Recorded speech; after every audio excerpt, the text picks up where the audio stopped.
And following on from the second part of the bestseller Queenie, here is the news in brief. The State Minister for Cabinet Affairs, Rashid Abdulaziz Rashid, arrived in Cairo this evening on a few days' visit to Egypt. He told reporters upon arrival that he will represent His Highness the Emir at the opening of the Egyptian Opera House, which he described as one of the landmarks of Egypt's civilization. Al-Rashid said he was carrying greetings from His Highness the Emir, His Highness the Crown Prince and Prime Minister and the people of Kuwait for President Hosni Mubarak, Prime Minister Dr. Atif Sidqi and the Egyptian people. Al-Rashid added that he will meet with his Egyptian counterpart Dr. Atif Ubaid and other ministers to discuss further cooperation between the two countries. The Algerian news agency reported tonight that President Shadli bin Jadid will address the nation tomorrow on the recent events in Algeria. This will be the first address since rioting began in the country 5 days ago.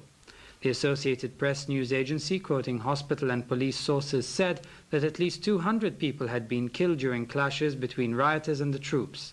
The Algerian Interior Minister Al-Hadi Al-Khaderi said earlier in the day that the Algerian military command was determined to restore calm in the country with all available means. The unified leadership of the Palestinian uprising in the occupied Arab territories has called on the United Nations to shoulder its responsibility by implementing its resolutions regarding the Palestinian rights, including their right to step up an independent state in their homeland. A statement issued by the leadership urged this need to secure the legitimate demand by Palestinian people to end Israeli occupation. It called on all the world bodies and human rights societies to immediately intervene to stop Israel's oppressive measures against the Palestinians, who closed down all the schools and institutions in the occupied Arab territories. A delegation from the Palestine Liberation Organization's Executive Committee left Tunis today for Moscow for talks with senior Soviet officials on its political moves in the future. The delegation included the head of the PLO's political department, Farouk Qaddoumi, and 3 members of the Executive Committee, Mahmoud Abbas, Abdullah Hourani, and Yasser Abd Rabou. Palestinian sources said that Moscow talks would also deal with the options available to the PLO regarding the fate of the occupied West Bank and the Gaza Strip.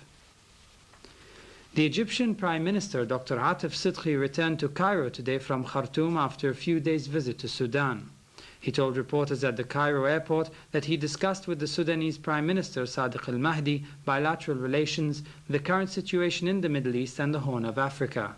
Dr. Sidqi described his visit to Sudan as successful. India tonight released all of the 157 Tamil militants, including former Jaffna commander of the Liberation Tigers of Tamil Eelam, in a bid to avoid further confrontation and bring the Tigers back to the negotiating table. The Tigers commanders and others were arrested in India's southern state of Tamil Nadu last month for acting against the interests of the country. An official press release in New Delhi said all of those freed were flown to Sri Lanka. And finally, in this News in Brief bulletin, thousands of people protested today against police action in the Yugoslav Republic of Montenegro and threatened to retaliate with violence. About 10,000 people protested in the Nikšić town square, enraged by parliamentary police who attacked demonstrators with clubs and tear gas in the regional capital Titograd yesterday. They demanded sacking of the entire Montenegrin leadership, including the interior minister. That was the news in brief, and now stay with us for Magazine d'Actualité. Good night.